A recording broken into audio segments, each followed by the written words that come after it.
Chef Dheena வந்து அவருடைய அனுபவத்தை வச்சு அவர் நிறையா பண்ணியிருப்பார். இதெல்லாம் வந்து எப்படின்னு கேட்டால் அவருக்கு நிறைய விஷயங்கள் தெரியும். இவர் எப்படி பண்ணுறாருங்கிற ஸ்டைலில் பார்க்குறாரு. அவர் வந்து நல்லா பழகிறதுக்கு ஒரு அருமையான ஆளை பாருங்கள்.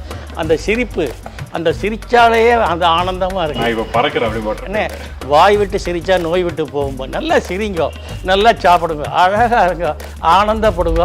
வணக்கம், நான் chef Dheena. Welcome back to chef Dheena kitchen. இன்றைக்கி எங்கே இருக்குன்னா கோயம்புத்தூரில் இருக்கும். கோயம்புத்தூரில் எந்த இடத்துல போக போகிறோங்கன்னா வடவழின்னு சொல்லிடுற இடத்துக்கு. அங்கே பார்த்தீங்கன்னா எனக்கு நல்ல ஒரு அருமையான ரெசிபி, நம்ம வீட்டில் அடிக்கடிக்கு செய்கிற ஒரு ரெசிபி. அது என்னங்கன்னா மோர் குழம்பு. மோர் குழம்பு பூசணிக்காயில் பண்ணுவா, வெண்டைக்காயில் பண்ணுவா, வத்தல் போட்டு பண்ணுவா, சுண்டைக்காயில் பண்ணுவா. இப்போ நான் பண்ண போகிற மோர் குழம்பு வந்து மாம்பழத்தில் மோர் குழம்பு பண்ண போகிறோம். என்ன மாதிரி மாம்பழம் யூஸ் பண்ணா இருக்கும்? அதாவது மாம்பழத்தில் வந்து என்ன கேட்டால் இப்போ வந்து இந்த மங்கனப்பள்ளி மாம்பழம், சேலம் மாம்பழமெல்லாம் இருக்குது. இந்த மாம்பழம் வந்து புளிப்பு இல்லாமல் ஒரு மாதிரி இனிப்பு தன்மையாக இருக்கிற மாம்பழத்தை தான் இதுக்கு யூஸ் பண்ணணும். அந்த மாம்பழத்தை ஃபீல் பண்ணிவிட்டு அது எப்போ அந்த மோர் குழம்புல போடணும், இந்த மாதிரி நிறைய விஷயம் கேட்டு தெரிஞ்சுக்கிறோம். முதல்லையே வந்து இந்த மோர் குழம்புல வந்து பழத்தை வெட்டி போடக்கூடாது. ஏன்னா அதனுடைய ஃப்ளேவர் வந்து போயிடும். இந்த மாம்பழத்தினுடைய ஃப்ளேவர் வந்து நமக்கு கிடைக்கணும் அப்படின்னா அதை எல்லாம் பண்ணி முடிச்சதுக்கப்புறம் கீழே இறக்கி வச்சு தான் அதை போடணும். இதுதான் மோர் குழம்புக்கு உண்டான தன்மைகள். நம்ம மோர் குழம்பு பண்ணுவோம், பர்டிகுலராக சில பேர் வந்து பச்சை அரிசிலாம் போட்டு பண்ணியிருப்பாங்க. ஆனால் இன்றைக்கி வந்து பார்த்தீங்கன்னா எக்ஸாம்பிள் நானே போட்டு பண்ணியிருக்கேன். ஆனால் இது எப்படின்னா தோரம்பருப்பும் தேங்காயும் போட்டு அரைச்சி பண்ணுறாங்க. தோரம்பருப்பு ஊற வச்சு ஏன் அதோட அரைக்கணும்னு கேட்டால் நல்ல ஒரு விதமான வாசனை இருக்கும் தோரம்பருப்புக்கு, ஒரு திக்னஸும் கிடைக்கும் அந்த மோர் குழம்புல. அதே டைமில் இதில் மிளகு சீரகம் போட்டு அரைச்சிட்டு தான் இந்த தேங்காவும் தோரம்பருப்பும் போடணும்னு சொல்கிறாங்க. அதுக்கு என்ன காரணம், ஏன் அப்படி பண்ணுறோம்? மிளகு சீரகம், தேங்காய், பச்சை மிளகா எல்லாத்தையும் ஒன்றா போட்டு அரைச்சா தேங்காயும் தோரம்பருப்பு பச்சை மிளகா அரைஞ்சிடும். இந்த மிளகு வந்து அங்கங்கே 1-2 அப்படி இருக்கும், கடிக்கும். அந்த ஜீரகம் வந்து மசியாது. அதே மாதிரி இந்த மோர் குழம்பு பார்த்தீங்கன்னா எல்லாத்தையும் ஒன்றா ஊற்றி அந்த கொதி வரணுமா, கொதி வரக்கூடாது. அந்த கொதி வர டைமில் அதை கொதிக்க விடாமல் நாம் அமைக்கணும். சரி, ஓகே. அது மட்டும் இல்லாமல் இந்த மோர் குழம்புக்கு வெந்தய பொடி போடுறாங்க. வெந்தயத்தை நல்லா வறுத்து போட்டால் வாசனை இருக்கும். காப்பி கொட்டை வந்து சரியாக வருகலைன்னா நீங்கள் எப்பேற்பட்ட காப்பி தூள் வாங்கி 2500 கொடுத்து வாங்கி காப்பி கொட்டையை வாங்கி வறுத்தாலும் காப்பி ஃப்ளேவர் இருக்காது. அந்த மாதிரி இந்த வெந்தயத்தை வந்து இந்த கலரில் வறுத்து பிடிச்சி போட்டால் தான் அந்த மோர் குழம்புல நல்ல வாசனையாக இருக்கும். இந்த மாம்பழம் மோர் குழம்பு சாப்பிட்றதுக்கு ரொம்ப டேஸ்ட்டாக இருக்கும். நீங்கள் இதை சாப்பிட்டீங்கன்னா பண்ணி சாப்பிட்டுட்டே இருப்பீங்க, அந்த மாதிரி இருக்கும். நல்லா இருக்கு. எப்படின்னா அந்த தேங்காய், அந்த காரத்தன்மை அதோடு சேர்ந்து அந்த மாம்பழத்தோட டேஸ்ட்டும் தெரியும். இந்த ரெசிபி நமக்கு சொல்லித்தரப்போகிற யாருக்கிட்ட, திரு சேகர். திரு சேகரை பற்றி உங்களுக்கு தெரியும். கடந்த 50 வருஷமாக வந்து கேட்ரிங் பண்ணிட்டு வராரு. பாரம்பரிக்கா சொல்லி கேட்ரிங் வந்து வடவழி நடத்திட்டு வராரு. இவர் தான் மீட் பண்ணி இந்த ரெசிபி கேட்டு தெரிஞ்சுக்கிறோம். அதே டைமில் இந்த மாதிரி நல்ல ரெசிபியில் காட்டுறதுக்கு எனக்கு ஒரு பெரிய உதவியாக இருக்கிறது பார்த்தீங்கன்னா சக்தி மசாலா. அவங்களுக்கு ஒரு பெரிய நன்றி. ஏங்கிட்டுன்னா இந்த மாதிரி நிறைய ட்ராவல் பண்ணுறேன், நானும் என்னோட முடிஞ்ச சப்போர்ட் நான் பண்ணுற சொல்லி சொன்னாங்க. ஸோ ரொம்ப ரொம்ப நன்றி சக்தி மசாலாக்கு.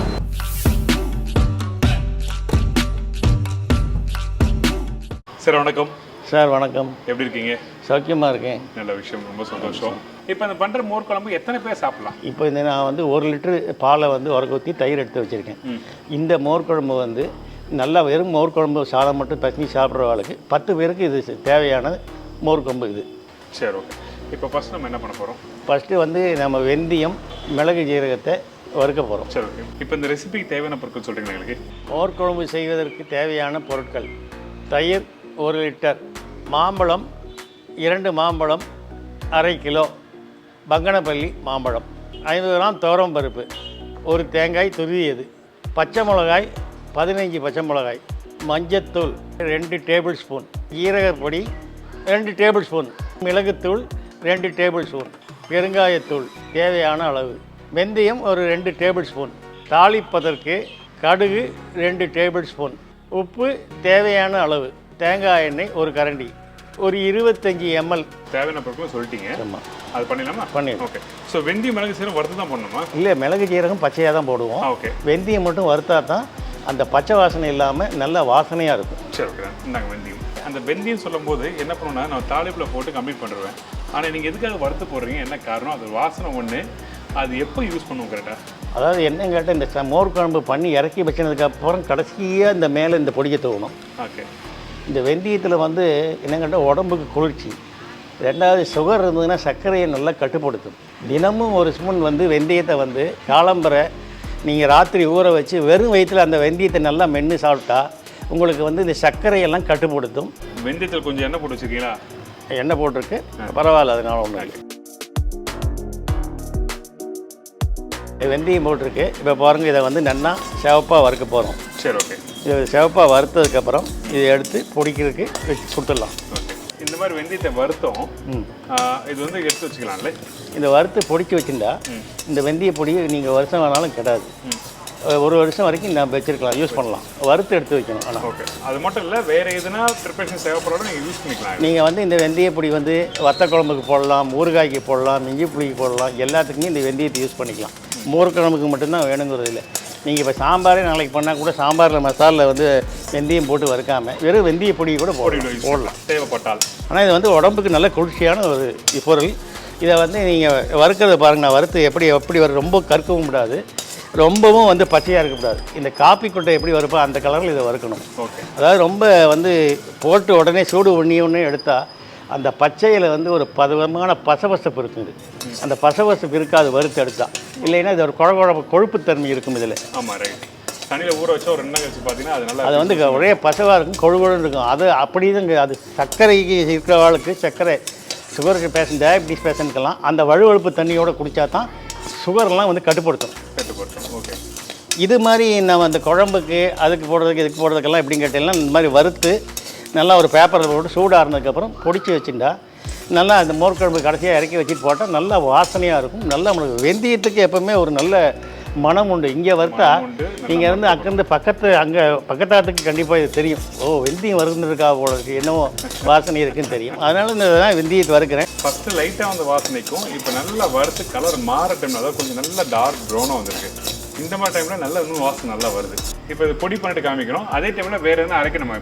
இப்போ வந்து நம்ம அடுத்தது வந்து தேங்காயும் பச்சை மிளகாயும் ஊற வச்சுருக்கேன் துவரம்பருப்பு இதை போட்டு இதோட வந்து நம்ம மிளகு, ஜீரகம், பச்சை மிளகாய் இது எல்லாத்தையும் ஒன்றா போட்டு நைஸாக மிக்சியில் போட்டு அரைக்கிறோம். இந்த துவரம்பருப்பு எவ்வளோ நேரம் ஊற வச்சுருக்கீங்க? இது துவரம்பருப்பு வந்து சாதாரணமாக வந்து எப்படின்னு கேட்டீங்கன்னா நீங்கள் 24 மணி நேரம் ஊறினாலும் அந்த முதல்ல ஒரு அரை மணி நேரத்தில் ஊறிடும். அந்த ஊறினது அப்படியே அந்த தண்ணியில் அப்படியே இருந்தாச்சுன்னா அது அதுக்கப்புறம் அதே அளவு தான் இருக்கும். ஒரு சாதாரணமாக ஒரு அரை மணி நேரம் ஊறினா போதும். சரி, ஸோ ஒரு அரை மணி நேரம் ஊற வச்சுட்டு அதுக்கப்புறம் நீங்கள் போடுங்க. இப்போ 2த்தையும் அரைச்சி உங்களுக்கு காமிக்கிறேன். 2 டீஸ்பூன் மிளகை போட்டோம், 2 டீஸ்பூன் ஜீரகத்தை போட்டு முதல்ல மிளகையும் ஜீரகத்தையும் முதல்ல நல்லா சுற்றி அரைச்சிடணும். ஏன்னு கேட்டீங்கன்னா அப்போ தான் அது பவுடர் ஆகும். மிளகு, ஜீரகம், தேங்காய், பச்சை மிளகா எல்லாத்தையும் ஒன்றா போட்டு அரைச்சா தேங்காயும் துவரம்பருப்பு பச்சை மிளகா அரைஞ்சிடும். இந்த மிளகு வந்து அங்கங்கே 1 2 அப்படி இருக்கும், கடிக்கும். அந்த ஜீரகம் வந்து மசியாது. அதனால தான் இதை பவுட்ரு பண்ணிவிட்டு இதோடு போட்டு சேர்த்து அரைச்சேன்னா இது சாப்பிட்றதுக்கும் நல்லா டேஸ்ட்டாக இருக்கும், பக்குவமாகவும் இருக்கும். ரொம்பவும் வந்து இதை நைஸாக அரைக்கக்கூடாது. ரொம்ப நைஸாக அரைச்சா மோர் குழம்பு வந்து வளவளன்னு இருக்கும். உங்களுக்கு அரைக்கும் போது அந்த கண்ணில் காமிச்சா அதாவது அந்த மாதிரி பக்கத்தில் அரைச்சிருங்க. அதாவது 80% அரைச்சா போகிறோம். அந்த வெந்தய பொடி, அதுக்கப்புறம் இந்த நீங்கள் சொன்ன துவரம்பருப்பு, தேங்காய் எல்லாத்தையும் அரைச்சாச்சு. இப்போ அடுத்து நம்ம என்ன பண்ண போகிறோம்? நம்ம இதில் தயிரை ஊற்றி தயிரை நல்லா கடைய போகிறோம். தயிர் வந்து இது வந்து ராத்திரி 1 லிட்டர் பால் வாங்கி காய்ச்சி உர ஊற்றி, ரொம்ப புளிச்ச தயிரை ஊற்றினாலும் பயங்கரமாக புளிச்சு போயிடும். ஒரு மாதிரி புளிப்பும் புளிக்காத மாதிரி இருக்கிற தயிரை ஊற்றினா இதுக்கு மோர் குழம்புக்கு கரெக்டான பக்குவத்தில் இருக்கும். அதாவது ஃப்ரெஷ் தயிர் யூஸ் பண்ணணும். ஃப்ரெஷ் தயிர். பிஸ்கட்டும் உங்களுக்கு மற்றே போகிறோம். இது வந்து ஒன்றும் ஒரு 2 நிமிஷத்து வேலை தான். தயிர் நல்லா இது கட்டியெல்லாம் உடஞ்சிடும். இதை மற்ற வச்சுட்டு இப்படி க்ளீனாக இப்படி கரைச்சா போதும். ஓகே. தயிர் நல்லா கடையணும். தயிர் நல்லா கடைஞ்சாச்சுன்னா இந்த கட்டியெல்லாம் இருக்காது, கட்டி உடஞ்சிடும். ஓகே. அப்போ தான் இந்த மோர் குழம்பு அந்த ஸ்மூத்தான பக்கம் வரும். இல்லை ஒரு சைடு கெட்டியாக ஒரு சைடு தண்ணியாக இந்த மாதிரி ப்ராப்ளம் வரும். ஆமாம், இது வந்து கரெக்டாக வந்து ஒரே மாதிரி இருக்கும். இது அரைச்சா இது பாருங்கள் 5 பேர் கரைஞ்சாச்சு. ஆமாம். இது என்ன கேட்டால் அந்த அரைச்சி வச்சுட்டு இப்போ விட போகிறது இல்லை. வீட்டில் மொத்தம் தான் போடலாம், இல்லை மிக்சியில் போட்டு அரைச்சிக்கலாம், இல்லை விஸ்க் வந்து நல்லா பீட் பண்ணிட்டு மிக்சியில் கூட போட்டு உங்களுக்கு வந்து கரையிற கஷ்டமாக இருந்ததுன்னா மிக்சியில் போட்டு ஒரு 2 சுற்றினீங்கன்னா நல்லா க்ளீனாக கம்ப்ளீட் எல்லாம் கரைஞ்சிடும். இது கரைஞ்சாச்சு, இது கட்டியெல்லாம் கரைச்சாச்சு. அடுத்தது இப்போ என்ன பண்ணணும்னா அடுத்தது நம்ம அரைச்சி வச்சுருக்கிறத இதில் விட போகிறோம். மஞ்சள் பொடி போட போகிறோம் கொஞ்சோண்டு. மஞ்சத்தூள் வேணுமா இல்லை அரைச்சி ஃபஸ்ட்? இல்லை, மஞ்சள் பொடி கொடுங்க. மஞ்சத்தூளில் வந்து மருத்துவ குணங்கள் ஜாஸ்தி. இந்த தயிர்லேயோ பாக்கி எதில் எந்த கிருமிகள் இருந்தாலும் அந்த கிருமிகள் பூரா இது அழிச்சிடும். இது மஞ்சத்தூள் வந்து உடம்புக்கும் நல்லது. உடம்புக்குள்ளே நம்ம சாப்பிட்றப்ப உள்ளுக்குள்ளே வயிற்றில் பூச்சி இருந்தால் கூட அந்த பூச்சி எல்லாமே அந்த பூச்சியெல்லாம் கம்ப்ளீட் வயிற்றுலேருந்து நமக்கு எல்லாம் வெளியேறிடும். அதுக்கு தான் இந்த சக்தி மஞ்சத்தூள் 1 டீஸ்பூன் அளவு இதில் போடுறோம். பெருங்காய பொடி நம்ம இதில் போட போகிறோம். பெருங்காய பொடி வந்து இந்த மோர் குழம்புக்கு பெருங்காயத்தூள் எதுக்காக? பெருங்காயம் வந்து உருளைக்கிழங்கு வேறு என்ன கிழங்கு வகைகள் சாப்பிட்றோன்னா நம்ம வந்து பெருங்காயம் எடுத்துக்கலாம். மோர் குழம்பு சேர்க்கறதுக்கு என்ன காரணம்? இதுக்குன்னு ஒரு விஷயம் இருக்கும்ல. இந்த மோர் குழம்புகளை வந்து பெருங்காயப்பொடி வந்து ரொம்ப அதிகமாக சேர்க்கக்கூடாது. இது பெருங்காயப்பொடி வந்து என்ன கேட்டால் அந்த மோர் குழம்புல இருக்கிறதே நல்ல ஒரு வாசனை கிடைக்கும். ரெண்டாவது நம்ம இன்றைக்கி இப்போ மோர் குழம்பு சாப்பிட்றோம், நேற்றுக்கு வேறு ஏதாவது நமக்கு ஜீரணமாகாமல் இருந்தால் கூட இந்த மோர் குழம்பு சாப்பிட்றப்போ இந்த பெருங்காயப்பொடியோடு சேர்த்து போட்டாச்சுன்னா இந்த ஜீரணமாகாதெல்லாம் இந்த மோர் குழம்பு சாப்பிட்றப்போ இது சீக்கிரம் ஜீரணம் பண்ணிவிடும். அதுக்கு வேண்டியது இதை போடுறது. ஒரு 1.5 டீஸ்பூன் போட்டால் சரியாக இருக்கும். அடுத்தபடியாக நான் இதில் கொஞ்சோண்டு ஒரு துளியூண்டு வெல்லம் போட போகிறேன். வெல்லம் இப்போது இந்த மோர் குழம்புல அந்த வெல்லம் போடும்போது அது இனிப்பு தன்மை கொடுக்கல. எதுக்காக இதை நான் போட்டதில்லை, அதெல்லாம் கேட்குறேன். அதாவது என்ன கேட்டால் இங்கே தமிழ்நாட்டில் பண்ணுற மோர் குழம்புல வந்து வெல்லம் போட மாட்டோம் பெரும்பாலும். இதில் வந்து ஒரு வேளை நம்ம புளிப்பு கரெக்டாக தான் இருக்குது.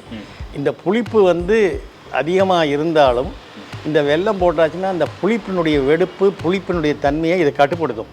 ஓகே, அதுக்கு தான் இந்த வெல்லத்தை போடுறது. அதுனா வெல்லம் கட்டால் பாயசத்துக்கு போடுற மாதிரி வெல்லம் போடாது. ஒரு நெல்லிக்காய் அளவு தான் போடணும். போட்டாலே அந்த புளிப்பு தண்ணியை இது கட்டுப்படுத்திடும். ஓகே, ஸோ பேசிக்காக அந்த புளிப்பை வந்து அதிகமாக இருந்தாலும் அதை கட்டுப்படுத்திடும். அது புளிப்பை இல்லைனாலும் இது ஒன்றும் இல்லை, நமக்கு சாப்பிட்றதுக்கு ரொம்ப நல்லா இருக்கும். அடுத்தது நாம் வந்து உப்பு போட போகிறோம். அதாவது என்ன கேட்டால் கல்லுப்பு வந்து இதில் வந்து இந்த மோர் குழம்பு 15 பேருக்கு தேவையான மோர் குழம்புக்கு உண்டான கல்லுப்பு நான் போடுறது. நான் எப்பவும் கேட்டீங்கன்னா ஒரு தடவை தான் போடுவேன், 2வது தடவை போட மாட்டேன். சாப்பிட்டு பார்த்துட்டு வேணும்னா தேவை இருந்தால் போட்டுக்கலாம். இதுக்கு உப்பு இதில் போடுறோம். இன்னொரு முக்கியமான விஷயம், இந்த இடத்துல இந்த மாதிரி மோர் குழம்பு தயிர் குழம்பு பண்ணும்போது அந்த உப்போட தன்மை வந்து ஒரு கல் கூட கிடையாது. ஒரு 1/2 கல் கம்மியாக வேணால் இருக்கலாமே தவிர உப்பு அதிகமாக போனால் கண்டிப்பாக என்ன ஆகுனா உங்களுக்கு சாப்பிட முடியாது. மற்ற குழம்புல கூட ஒரு கல் கூட இருந்தாலும் நீங்கள் மேனேஜ் பண்ணி சாப்பிடலாம். ஆனால் இந்த நீங்கள் சொல்கிறது 100க்கு 100 சரியான விஷயம். மோர் குழம்புல வந்து ஒரு நூல் உப்பு கம்மியாக இருக்கிறதுக்கு தப்பே கிடையாது. தேவை இருந்தால் நம்ம ஒரு சால்ட்டு போட்டுக்கலாம். இந்த மோர் குழம்பு புளிக்க என்ன கேட்டாலும் இந்த உப்பு வந்து இழுக்கும். ரைட்டு, அந்த உப்பு அதிகமாகிட்டே இருக்கும். புளிப்பு ஜாஸ்தியாகிறப்போ உப்பு வந்து தூக்கி காமிக்கும். அதனால் உப்பு வந்து கரெக்டான அளவு தான் போடுவோம். கம்மியாக இருந்தாலும் அதில் தப்பு கிடையாது, தவறு இல்லை, அது கரெக்டாக இருக்கும். அடுத்தது என்ன பண்ணுறது? இப்போ அடுத்தது வந்து என்ன கேட்டிங்கன்னா கருவேப்பிலையை போட போகிறோம். இந்த சாம்பார் ரசத்துக்கெல்லாம் வந்து என்ன கேட்டால் கொதித்து இறக்கின உடனே போடுவோம். இதில் என்ன கேட்டாலும் இதை கொதிக்க விடக்கூடாது. இதை கொதிக்க விட்டு அந்த இளம் சூட்டுலேயே இந்த கருவேப்பிலையில் வந்து நிறைய இரும்பு சத்துக்கள் இருக்குது. இரும்பு சத்து இருக்கிறப்போ இந்த கருவேப்பிலையை போட்டாச்சுன்னா நல்ல மனம் இருக்கும். அதாவது என்ன கேட்டால் இது கருவேப்பிலை தேவையான அளவு இதில் முதல்லையே போட்டுரும். 2வது போட வேண்டாம். கடுகு தாளிக்கிறப்போ 2 கருவேப்பிலையை போட்டு தாளிக்க வேண்டியது. இன்றைக்கி இப்போ இதில் வந்து கருவேப்பிலையை போடுறேன். நாம் இந்த அரைச்சி வச்சுருக்கிறத இதில் விட்டு கலக்க போகிறோம். இந்த மாதிரி ஜாரில் வந்து சைடில் ஒட்டின்னு இருக்கோம். அதெல்லாம் எடுத்து வழித்து விட்டு இது இது வந்து நம்ம வந்து கெட்டி நல்லா ஃபுல் க்ரீம் மில்கில் வந்து தயிரை ஊற்றிருக்கோம். தயிர் நல்லா கெட்டியாக இருக்கும். இதில் வந்து தேங்காயும் போட்டிருக்கோம், துவரம் பருப்பும் போட்டோடனே இன்னும் கெட்டியாகிடும். அதனால தான் இந்த தண்ணியை விட்டாச்சுன்னு வைங்க, அது லூஸ் ஆகிடும். அதுக்கு இப்போ லேசாக அடுப்பில் வச்சு சூட வரப்போ அது கெட்டி கரெக்டான குழம்பு பக்குவத்தில் வந்துடும். வந்து நுரைச்சி வந்தவொடனே கொதிக்க விடக்கூடாது. நுரைச்சி வந்தவொடனே கீழே இறக்கி வச்சோம். சரி, ஓகே. உங்களுக்கு அந்த மோர் குழம்பு என்ன பக்குவத்தில் வேணுமோ அதுக்கேற்ற மாதிரி அந்தளவு தண்ணி ஊற்றிக்கலாம். இப்போ தண்ணி ஊற்றியாச்சு. அடுத்தது இதை நல்லா கலக்கி விடணும். சரி, நான் விஸ்கோ இல்லை வீட்டில் கரண்டியோ இல்லை வேறு எதுனா அந்த இருந்தால் போட்டு இதெல்லாம் வந்து நம்ம இந்த போட்டிருக்கிற மஞ்சத்தூள், உப்பு, இதை வந்து பச்சை மிளகா, இந்த அரைச்சது எல்லாமே போட்டு ஒன்றா கலக்கிறோம். கலக்கி வச்சுட்டு நம்ம அடுப்பை பற்ற வைக்கிறோம். சரி, ஓகே. இதில் அடுப்பு ஆன் பண்ணவே இல்லை. ரொம்ப முக்கியமான விஷயம் இந்த இடத்துல பிடிச்சிக்குங்க. ஏன்னா அடுப்பு ஆன் பண்ணிட்டு நீங்கள் தயிரோ இல்லை தேங்காய் பேசுவோன்னா நேரம் ஆக சூடாக பக்குவம் மாற ஆரம்பிக்கும். அதனால தான் எல்லாத்தையும் ஒன்றா போட்டு அடுப்பு ஆன் பண்ணுறோம். இது முக்கியமான விஷயம். இப்போ ஆன் பண்ணிடலாமா? ஆன் பண்ணிடலாம். சரி, ஓகே. இதுக்கு வந்து இப்போ பார்க்குறதுக்கு வெள்ளையாக தான் தெரியும். ஆமாம். இது வந்து கொஞ்சம் மஞ்சத்தூள் கம்மியாக இருக்குது. இன்னும் கொஞ்சம் சக்தி மஞ்சத்தூள் போடுவோம். அதுக்கு இன்னும் கொஞ்சம் போடலாமா? ஆனால் கொஞ்சம் சூடாகிற டைமில் அது கலர் சேஞ்ச் ஆகிடும், மஞ்சள் ஆகிடும். இப்போ வந்து கொஞ்சோண்டு இன்னொரு 1/2 டீஸ்பூன் மஞ்சத்தூள் இதில் சேர்த்திக்கிறேன். மறுபடியும் இதை நல்லா ஒரு கலக்கி விட்டுடலாம். ஓகே. இப்போது இது கொஞ்சம் லைட்டாக நுர வர வரைக்கும் இது நம்ம மிக்ஸ் பண்ணிகிட்டே இருக்கணுமா? அதெல்லாம் தேவையில்லை. ஒரு தடவை மிக்ஸ் பண்ணி விட்டாச்சுன்னா போதும். இது அடியிலெல்லாம் பிடிக்காது. ஏன்னு கேட்டீங்கன்னா இல்லை ஏன் அடி பிடிக்காதுன்னு சொல்கிறேன்னு கேட்டால் இதில் நான் அரிசி போடல. அரிசி போட்டு ஆச்சுன்னா அதை கலர்ண்டே இருக்கணும். இல்லைன்னா அது அடியில் உட்காந்து இந்த பருப்பு வந்து அவ்வளோ சீக்கிரம் அடி பிடிக்காது. ரொம்ப வந்து திக்னஸாக இருந்தால் தான், ரொம்ப நேரம் கொதிக்க விட்டால் தான் அந்த அடியில் பிடிக்கும். அதாவது இது வந்து அப்படியே நுர கட்டினா போதும். இது நம்ம முதல்ல சட்டியை எப்படி வச்சோமோ அதே மாதிரி இருக்கும் இந்த கடாய். சரி, ஓகே. இப்போ நல்லா மிக்ஸ் பண்ணிட்டோம். அப்போட லைட் கலர் வந்துருக்கு. ஆனால் சூடாக கலர் மாறிடும். சரி, ஓகே. இப்போ இந்த மாம்பழம் கட் பண்ணி வச்சுருக்கீங்களே, அதை பற்றி சொல்லுங்கள். பங்கனப்பள்ளி மாம்பழம் இது ரொம்ப சாப்பிட்றதுக்கு ரொம்ப டேஸ்ட்டாக இருக்கும். இந்த எல்லாருமே வந்து காயில் தான் மோர் குழம்பெல்லாம் பண்ணுவா. இந்த பங்கனப்பள்ளி மாம்பழத்தில் மோர் குழம்பு பண்ணி சாப்பிட்டேன்னா இன்றைக்கி பூரா சாப்பிட்டுட்டே இருக்கலாம் அந்த மாதிரி இருக்கும். அதான் என்ன கேட்டால் இந்த இதை தோலை எடுத்துகிட்டு நல்லா கட் பண்ணி இதை முறை வந்து இறக்கி வச்சதுக்கப்புறம் தான் இந்த மாம்பழத்தை அதில் போடணும்.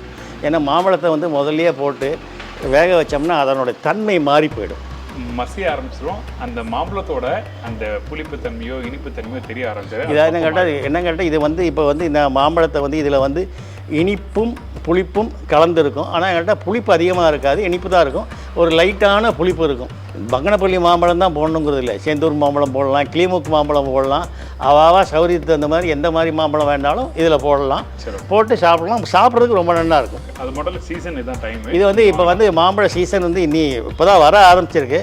இன்னும் போக போக நிறையா மாம்பழம் வரும். அப்போ மாம்பழம் வரப்போ என்ன கேட்டோம்னா மாம்பழத்தில் வந்து நிறைய வந்து நார்ச்சத்து இருக்குது.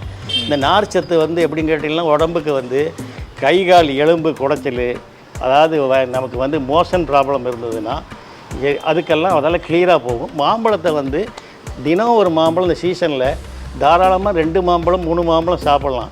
டயாபெட்டிஸ் பேஷண்ட்டு கூட வந்து என்ன கேட்டால் ஒவ்வொருத்தர் சொல்கிறா மாம்பழத்தை சாப்பிடாதீங்க செய்யாதீங்கன்னு. டயாபெட்டிஸ் பேஷண்ட்டு கூட ஒரு நாளைக்கு ஒரு மாம்பழத்தை தாராளமாக எடுத்துக்கலாம்.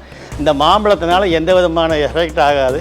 அதனால் இதை தோலை எடுத்துகிட்டு என்ன கேட்டாலும் இதை துண்டு துண்டாக வெட்டி இதை வந்து அப்புறம் நம்ம மோர்க்குழம்பு ஆனதுக்கப்புறம் இறக்கி வச்சு இந்த மோர்க்குழம்புல சேர்க்க வேண்டியது தான். கட் பண்ணி வச்சுருக்குது பார்த்தீங்கன்னா இந்த மாதிரி பக்குவத்தில் அதான் கியூப்ஸாக பண்ணி. ஆமாம். ஓகே, இப்போ கலர் மாறுது லைட்டாக. இதில் கலர் மாறிடும், நல்லாவே மாறிடும்.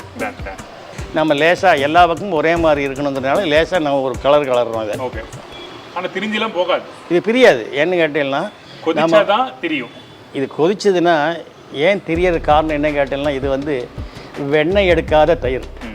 இது வந்து இதில் வந்து ஃபுல் க்ரீமோடு இருக்கிற தயிர். இந்த வெண்ணெய் எடுத்த தயிர் இருந்ததுன்னு வைங்க, அதை வந்து கொதிக்க விடலாம், அது பிரியாது. இது வந்து கொதிச்சதுன்னா இது பிரிய ஆரம்பிச்சிடும். நல்ல விஷயம், கரெக்டான இன்ஃபர்மேஷன், நல்ல வெரி குட் இன்ஃபர்மேஷன் கொடுத்துருக்காரு.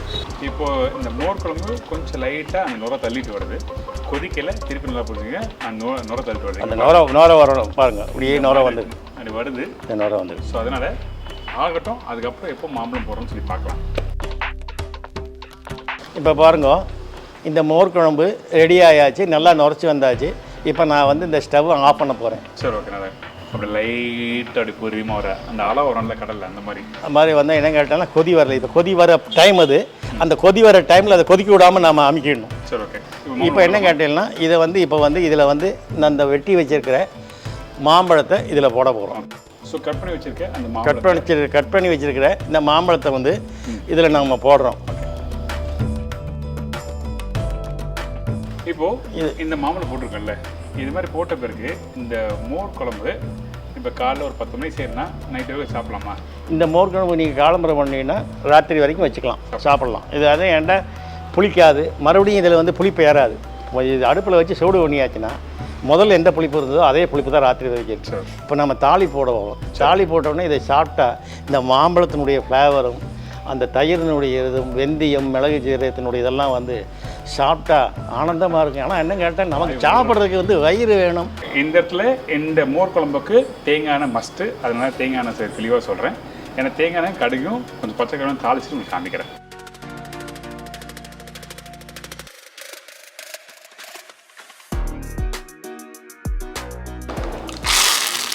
இதை வந்து என்ன கேட்டால் இப்போ கடுகு தேங்காய் எண்ணெய் ஊற்றி எண்ணெய் காஞ்சதுக்கப்புறம் கடுகும் கருவேப்பிலையும் போட்டு தாளிச்சிருக்கோம். இதை வந்து இப்போ இந்த மோர் குழம்புல விட போகிறோம். பக்கத்தில் எங்கே பட்டாசு அடிக்கிறாங்க, டப்பு டப்புன்னு அடிக்கிறாங்க, எலெக்ஷன் டப்பு டப்பு பட்டாசு அடிக்கிறாங்க. இப்போ இந்த வெந்தயம் பாருங்க, இந்த காப்பி பொடி எப்படி இருக்குமோ அந்த மாதிரி தான் இருக்குது, அதே மாதிரி இருக்குது. இந்த வெந்தய பொடியை வந்து நாம் இந்த மோர் குழம்புல இறக்கி வச்சதுக்கப்புறம் இதை வந்து இப்படி மேலாக தூவி விடணும்.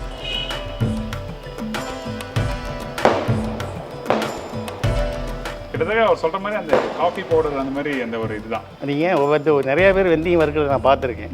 பாதி வறுத்துட்டு அது பச்சை வாசனை தான் இருக்கும். இந்த கலர்லேயே வெந்தய பொடி நீங்கள் பார்த்துருக்கல தெரியாது, ஆனால் இந்த கலரில் இருந்தால் தான் அந்த வெந்தயத்துக்கு நல்ல மனம் இருக்குது.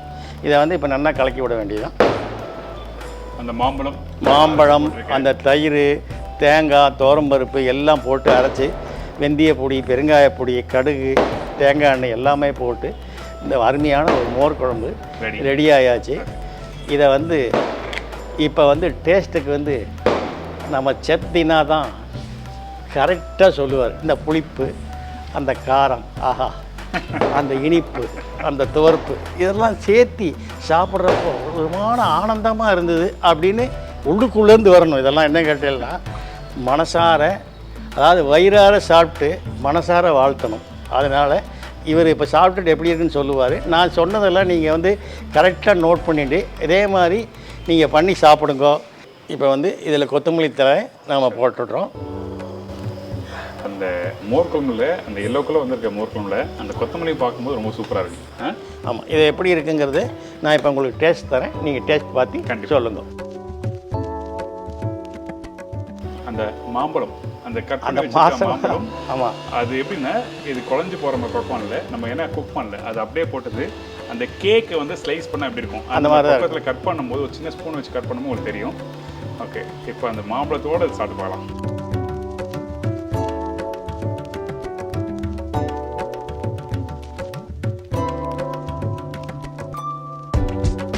மாம்பழத்தை செய்கிறோம், அந்த ஃபஸ்ட்டு அந்த மாம்பழோட டேஸ்ட் தெரியும். அந்த கரெக்டான இனிப்பு தன்மை, அந்த மாம்பழத்தோட புளிப்பு தன்மை எப்படி இருக்குமோ அதே மாதிரி இருக்குது. அதுக்கப்புறம் சைடில் அந்த தயிர், தேங்காய், அந்த தோரம்பருப்புலாம் வச்சு போட பார்த்தீங்கன்னா அதுக்கப்புறம் அந்த டேஸ்ட் தெரிய வருது. இப்போ பீசஸ் இல்லாமல் சாப்பிட்டு பார்க்கலாம்.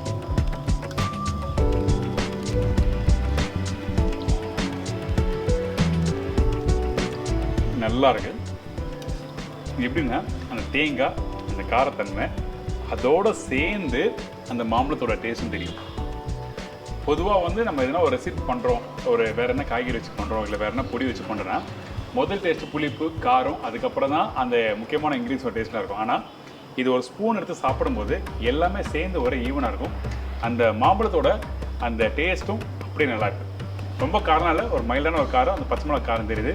இன்னொரு முக்கியமான விஷயம், அந்த வெந்தயத்தோட ஃப்ளேவரும் நல்லா தெரியுது, ஒரு மைல்டான ஃப்ளேவர். அதாவது டேஸ்ட்டு தனித்தனியாக தெரியாது, எல்லாம் சேர்ந்த மாதிரி தெரியும். ஆமாம், ஃபர்ஸ்ட் கிளாஸ், நைஸ். ஒரு சின்ன ஸ்மால் ரிக்வஸ்ட்டு, இந்த மாதிரி மோர் குழம்பு நீங்கள் சாப்பிடும்போது சுட சோறு, நல்ல வேக வச்ச சோறு, ஒரு வேக வைக்காத உதிரியான சோறில் போட்டு சாப்பிடாதீங்க, கண்டிப்பாக நல்லா இருக்காது. ரைட்டுங்களா? சாதம் நல்லா வெந்திருக்கணும், சாதம் வெந்திருக்கணும். அந்த டைமில் இந்த மோர் குழம்பு போட்டு நல்லா மிக்ஸ் பண்ணி சாப்பிட்டோம்னா உங்களுக்கு நல்லா சாப்பிட்டு இருக்கலாம். சாப்பிட்றதுக்கு வேகாத உதிரியாக இருக்க அந்த அரிசியில் நீங்கள் போட்டு சாப்பிட்டீங்கன்னா அந்த சாதத்தில் சாப்பிடும்போது கண்டிப்பாக இது வந்து பக்குவத்தை எடுத்து கொடுக்காது. ஒரு முக்கியமான விஷயம் என் மனசில் பட்டுறது. கரெக்டான சொன்னார், 100க்கு 100 உண்மையான விஷயம் அது. சிலதுக்கு வந்து சில மாதிரி தான். இப்போ என்ன கேட்டீங்கன்னா சாதம் வந்து உதிராக இருக்குன்னு சாப்பிட சொல்கிறேன்னா புளியோதரைக்கு சாதம் உதிராக இருக்கணும். First class. அந்த மாம்பழத்தோடு சேர்த்து சாப்பிடும்போது உப்பு சரியாக இருக்கா? போதும். நைஸ். ஒரு கரண்டி கொடுத்தாரு, அதில் பாதி ஆயிடுச்சு. Very good. ஆமாம், நைஸ் ப்ரிப்பரேஷன், வெரி குட். நன்றி. வணக்கம். என்னோடய பேர் சேகர். பாரம்பரிகா கேட்ரிங், நம்பர் 22, ஜெயாநகர், முதல் தெரு, வடவள்ளி, கோயம்புத்தூர், 6,41,041. அலைபேசி எண் 9786584184, 984307224. Website www.parambarika.com. ரொம்ப நன்றி, தேங்க்யூ. இந்த மாம்பழம் மோர் குழம்பு உங்களுக்கு எப்படி பண்ணணும்னு சொல்லி தெரிஞ்சிருக்கும். கண்டிப்பாக ட்ரை பண்ணி பாருங்கள். நிறைய ரெசிபிகள் நம்ம சேனலில் போட்டு வரோம். ஆனால் இந்த மோர் குழம்பு நான் ஒன்று பண்ணியிருப்பேன், இன்னொருத்தர் இன்னொரு விதமாக பண்ணியிருப்பாங்க. ஆனால் இவங்க பண்ணியிருக்க மோர் குழம்பு தி பெஸ்ட்டு, வெரி குட். அந்த தேங்காயோட அரைச்ச பக்குவம், அந்த புளிப்போட தன்மை, அந்த மாம்பழத்தோட தன்மை, அதுக்கப்புறம் மேலே போட்டிருக்க அந்த வெந்தயத்தோட ஃப்ளேவர் எல்லாமே சூப்பராக வந்திருக்கு. உங்கள் எல்லாருக்கும் உங்கள் வீட்டில் பிடிக்கும். ஒரு வாட்டி செஞ்சிங்கன்னா அடுத்த வாட்டி வேறு எதனா பழம் போட்டு செய்யலாமா சொல்லி யோசிப்பீங்க. அந்த அளவுக்கு பிரமாதமான ஒரு ரெசிபி தான் இந்த ரெசிபி. இதே மாதிரி இன்னொரு நாள் இன்னொரு ஊரில் ஒரு புது ரெசிபி செஞ்சுக்கிறேன். நன்றி, வணக்கம். C Baba, take care.